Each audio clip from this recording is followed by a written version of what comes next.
Umaga noong 1997 sa isang maximum security prison sa Amerika. Masusing binibilang ng mga prison guards habang kumakain ng almusal ang mga presong kanilang binabantayan at nang makumpirma nilang bawat tao ay present sa loob ng kantin ay hinayaan na nila itong lumabas sa open ground ng kulungan pagkatapos kumain upang mainitan ng araw at mag-ehersisyo.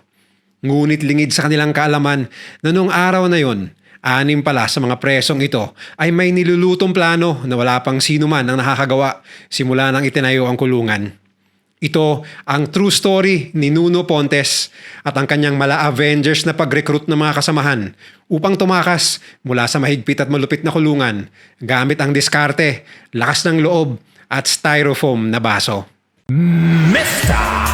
Goodbye! Tanyag ang isang piitan sa Pittsburgh, Pennsylvania, USA kung saan tinatapon ang ilan sa pinakakilabot at notorious na kriminal sa Amerika noon. At yon ay ang Western Penitentiary na sa panahon na yon ay mayroong populasyon na tinatayang umaabot sa 1,863 ang bilang.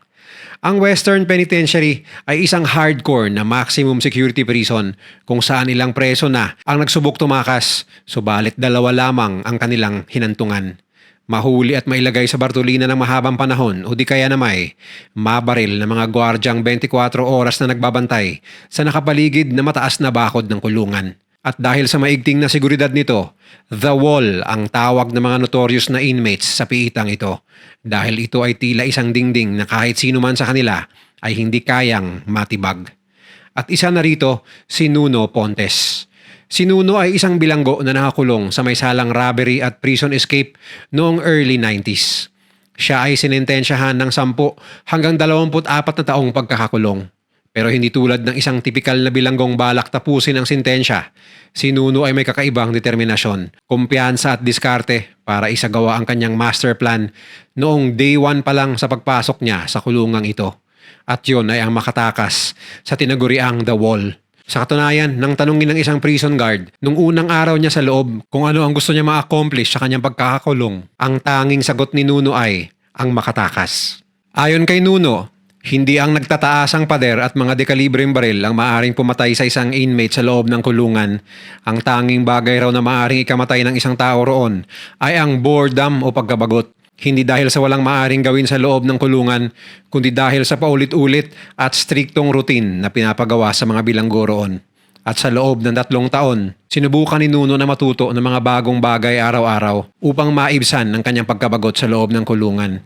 Ginawa niya ang kanyang pag-aaral habang siya ay parte ng sistema na unti-unting dumudurog sa katinuan ng mga kapwa niya bilanggo sa loob ng The Wall. Para sa madaling paglalarawan, nag-uumpisa ang routine ng mga bilanggo ng 7 a.m. 1 oras lamang ang mayroon sila upang kumain at maghanda para sa scheduled nilang 8 a.m. na trabaho hanggang 10:30. At para kay Nuno, siya ay isang utusan sa maintenance office sa northern part ng The Wall kung saan malapit sa perimeter wall ng kulungan ng kanilang workshop.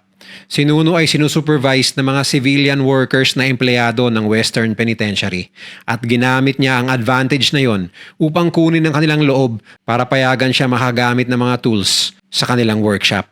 Pagsapit naman ng lunchtime, ginagamit ito ni Nuno upang makahanap ng perpektong recruit sa niluluto niyang escape plan at pagsapit naman ng kanilang yard time kung saan nakakalabas sila sa prison grounds bandang 4:30 ng hapon habang nag-workout. Ginagamit niya ang oras na ito upang pag-aralan ng mga gwardya at ang kanilang mismong routine, schedule, distansya sa isa't isa at mga habits. At pagbalik niya sa selda hanggang kinagabihan, gumagawa ng parang blueprint ng kanyang plano si Nuno sa kanyang utak. Ginawa niya ito sa loob ng 3 taon na may isang sagot na pilit hinahanap, ang kahinaan ng maximum security prison na kanyang kinabibilangan. Tila isang aksidenteng breakthrough ang kanyang natanggap noong isang araw habang kinakausap siya ng isang civilian engineer sa loob ng workshop. Napag-alaman niya na mayroong isang bakanteng lugar o espasyo sa ilalim ng maintenance office kung saan siya nagtatrabaho na pwedeng gapangan ng tao. Ilang sandali lamang, agad-agad na nagkaroon ng plano si Nuno na magtago sa naturang espasyo at doon maghukay upang gawin yung lagusan papunta sa prison warehouse sa kabilang banda ng pader. Maganda sana ang plano, ngunit may isang hassle nga lang. Kailangan niya ng susi para mabuksan ang pinto na papasok sa naturang espasyo. Para masolusyonan niya ang kanyang problema, Minanmanan niyang mabuti ang mga gwardyang nagsasara ng pinto ng espasyo araw-araw at napag-alamang ang susi na kanilang ginagamit ay laging nasa unahan na bahagi ng keychain na nakasukbit sa kanilang mga bewang. Ang isang ideyang pumasok sa kanyang isip habang siya ay umiinom ng kape gamit ang isang styrofoam cup. Nang mapansin niya ang bakat ng kanyang mga ngipin mula sa naturang cup, naisip niya na maaari siyang pumunit ng piraso noon at ibakat ang outline ng susi upang gumawa ng isang duplicate. At dito ay naisip niya na hindi niya magagawang mag-isa ang pagtakas sa mahigpit na presong ito at kailangan niya ng mga dalubhasa sa gawaing ito upang maisakatuparan ang kanyang mga plano. At dito na nagumpisa ang mala Avengers na recruitment ni Nuno ng mga kakonsyaba sa planong pagtakas. Pero bago ang lahat, kinausap niya at napapayag ang 2 preso upang gumawa ng komosyon sa open grounds ng piitan. Habang inaawat sila ng gwardya, nasukbit ang susi sa pinto ng espasyo. Lumapit si Nuno sa tabi ng guard at nagkukunwaring inaawat rin ng 2 niyang kasabwat gamit ang isang kamay, habang ang isa naman ay hawak-hawak ang piraso ng styro na dinidiin niya sa susing nakasukbit sa gwardya upang bumakat ang outline nito at gumana ang plano. At yun nga ang nangyari, gumana ang plano ni Nuno, maging siya ay hindi makapaniwala sa tagumpay ng kanyang ideya. Ngunit step 1 pa lang ito ng kanyang master plan. Masusi niyang inisip kung sino sa mga tao sa loob ang kanyang ire-recruit. Depende sa kanilang mga expertise at karanasan upang makalabas mula sa The Wall. Isa-isa niyang kinausap ang mga preso sa loob at palihim niyang inuungkat ang kanilang mga kakayanan sa pamamagitan ng casual na pakikipagkwentuhan sa kanila. Bukod sa skills ay binase niya rin ang desisyon sa kung sino ang maaaring mapagkakatiwalaan sa mga kakosa na nakausap. At matapos ang ilang linggo ay handa na si Nuno sa pinal na listahan ng 5 sa mga taong magiging membro ng kanyang escape team. Ang una ay si Carmen Keller na may kasong second-degree murder at sinintensyahan ng habang buhay na pagkakabilanggo. Dahil mabilis ang kamay nito, siya ang naatasang magnenok ng mga security passes mula sa mga gwardya upang maka-access si Nuno sa iba't ibang bahagi ng prison compound.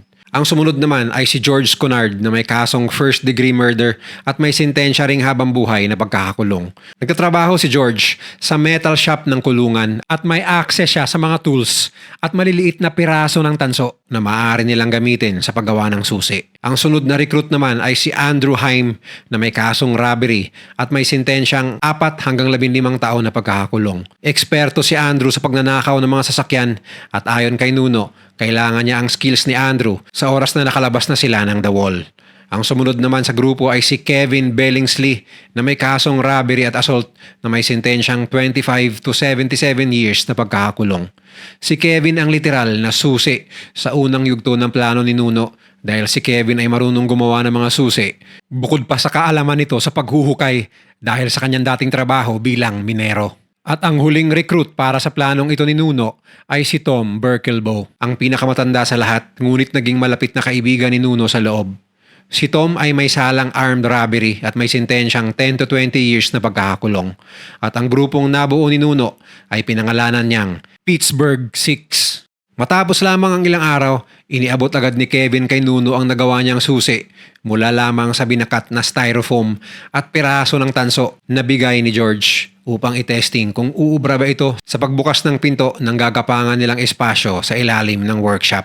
Ayon sa kalkulasyon ni Nuno, mayroon lamang 17 seconds ang window time upang mawala ang line of sight ng gwardyang nasa overlooking guardhouse na maiging nagmamatsyag sa pinto ng espasyo dahil sa palakad-lakad ito paroon at parito. At sa tila pinakamahabang 17 seconds ng buhay ni Nuno, matagumpay niyang na-unlock ang pinto ng espasyo. Muli niya itong sinara at patay mali siya na nakihalubilo muli sa mga inmates na parang walang nangyari.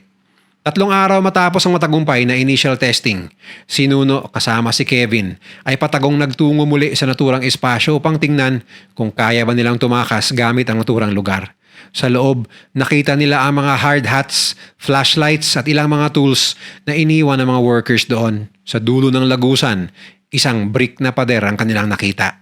Gamit ang mga tools na naiwan, sinubukan nila ang pagbutas sa pader at sa isang himala, hindi mas makapal na pader kundi lupa na maaring hukayin at gawing lagusan ang sumalubong sa kanila sa kabila. At isa pang bonus na buenas para sa kanila ay kahit na maingay ang mismong pagtitibag nila ng pader, hindi man lang naalarma ang mga gwardya dahil nasa ilalim ito ng workshop kung saan palaging mayroong ingay dahil sa maintenance na ginagawa roon. Kaya sa mga sumunod na araw, ang Pittsburgh Six ay gumawa ng sistema upang salit-salit na maghukay sa naturang lagusan. Kahit na walang sapat na tools at protective gear, tanging determinasyon, tapang at diskarte lamang ang baon ng anim para sa paghuhukay nila patungo sa kalayaan. Sa loob ng 4 na linggo, naging sapat na ang distansya ng tunnel papunta sa warehouse na nasa kabilang banda ng piitan. Bagamat tila o maayon sa kanila ang sirkumstansya, hindi magiging matagumpay ang plano kung walang isang problemang mangyayari. Isang araw, habang nasa kalagitnaan ng paghuhukay sina Kevin at Carmen, biglang umalingaw-ngaw ang sirena sa kabuuan ng The Wall at nagpatawag ng mabilis na lockdown ng mga gwardya. Sa isip-isip ni Nuno, nabisto na ang kanilang plano. Kaya dari-dari niyang tinawag ang dalawa mula sa paghuhukay sa pag-aakalang panis na ang niluluto nilang escape plan. Ngunit isang saksakan lang pala ang naganap mula sa kabilang block ng kulungan kaya may nangyaring lockdown. Sa makatwid, wala pa ring hadlang sa planong pagsibat ang Pittsburgh Six. At matapos pa ang isang linggong paghuhukay ay narating na ng grupo ni Nuno ang dulong bahagi ng lagusan at nakapagbutas sila ng sapat na sukat upang makadaan ng isang tao sa target nilang lokasyon, ang isang maliit na supplies room sa prison warehouse.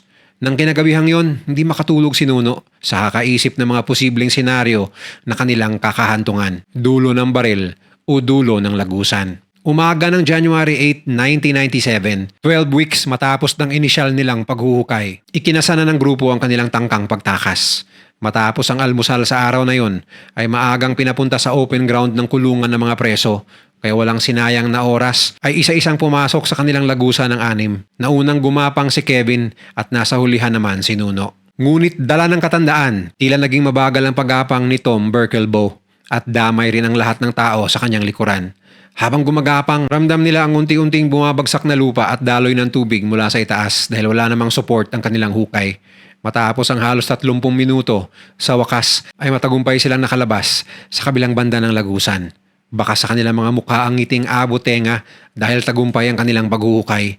Ngunit umpisa pa lamang yun ang kabuuan ng mga hakbang para sila ay makatakas.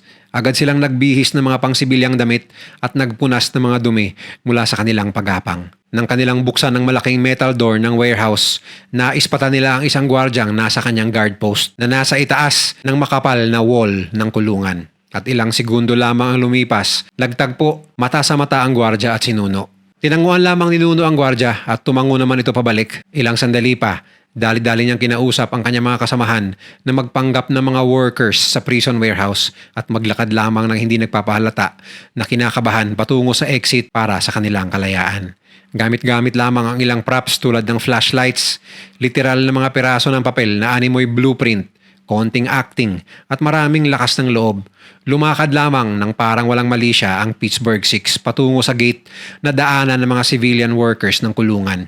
At sa kanilang paglabas, nagbunga ang 12 linggo nilang paghuhukay at pagtataya ng kanilang buhay para sa inaasam nilang kalayaan. Sa labas, tulad ng inaasahan dahil sa kanyang pagiging dalubhasa sa mga sasakyan, nag-hotwire ng isang Pontiac si Andrew na sinakyan naman ng 6 upang tuluyang makalayo sa The Wall. Pinanis ng henyong plano ni Nuno ang notorious na Maximum Correctional Facility na Western Penitentiary. Ngunit wala pang isang araw, bandang 3:00 ng hapon, mabilis na kumalat ang balita sa loob ng The Wall na may mga bilanggong nakatakas mula sa kanilang mahigpit na pagbabantay.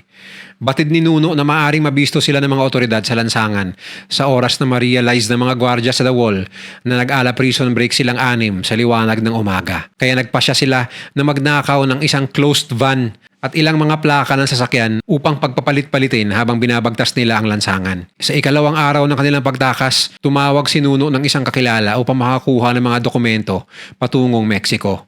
Sa ikatlong araw ng kanilang pagtakas, naghintay ang Pittsburgh Six sa isang mumurahing motel sa Texas upang i-deliver sa kanila ang mga peking dokumento patungong Mexico. Ngunit hindi dumating ang kanilang kausap at pagsapit ng ika-6 na araw, tila bumaliktad ang pabor para sa Pittsburgh Six. Habang nagkakasiyahan dahil sa kanilang tagumpay ang mga dating bilanggo, lango sa alak at ipinagbabawal na gamot ang 6.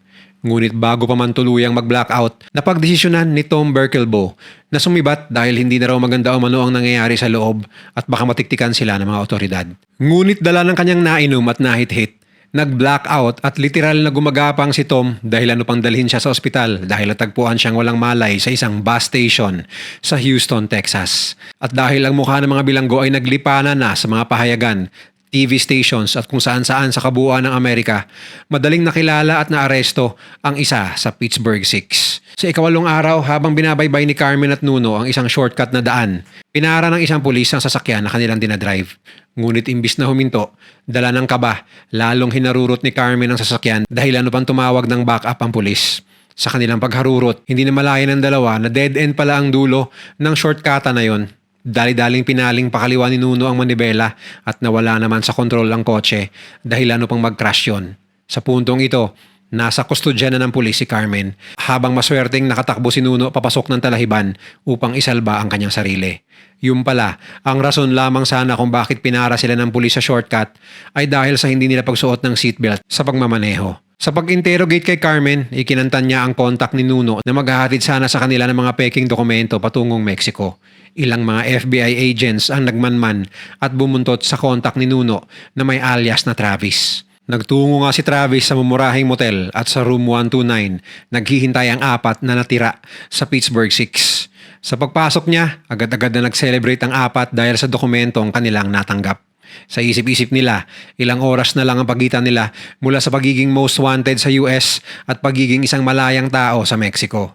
Sa labas ng motel room 129, tumatawag na ng backup ang dalawang FBI agents at ilang sandali, bumukas ang pinto ng room 129 at namataan ng mga FBI agents na lumabas ang mga natitirang miyembro ng Pittsburgh Six. At sa mga oras na ito, kumpirmado ang kanilang pagkakakilanlan, status at lokasyon ng kanilang pinagtataguan. At ilang sandali pa, matapos ang ilang araw ng tila pagiging madulas sa mga otoridad, nasa kote muli ang mga takas na bilanggo mula sa The Wall. Huling nadampot si Nuno na huli ring lumabas ng room 129, sukbit-sukbit ang baril na kanyang natanggap mula kay Travis. Dahil natunugan niya na nabuntutan sila ng mga otoridad. Ngunit sa kanyang paglabas, nakita niyang napaligiran na siya ng mga FBI agents. Kaya wala nang nagawa ang lalaki kundi sumuko at bitawan ang pangarap na maging isang malayang tao muli sa isang bagong bansa. At sa muli niyang pagpasok sa kulungan, ikinulong si Nuno mag-isa sa isang Bartolina sa loob ng 12 taon. Ang kanyang kwento ay naging paksa sa isang documentary na pinamagatang History's Greatest Escapes at talagang bagay ang titulo ng documentary na ito sa mapangahas at madiskarteng pagtakas ng The Pittsburgh Six sa kulungan na tila imposibleng matakasan. Kung nagustuhan mo ang video na to, share mo naman sa iba at mag-subscribe ka na rin. Panoorin mo na rin yung mga videos na nasa kanan para lalo pang maubos ang oras mo.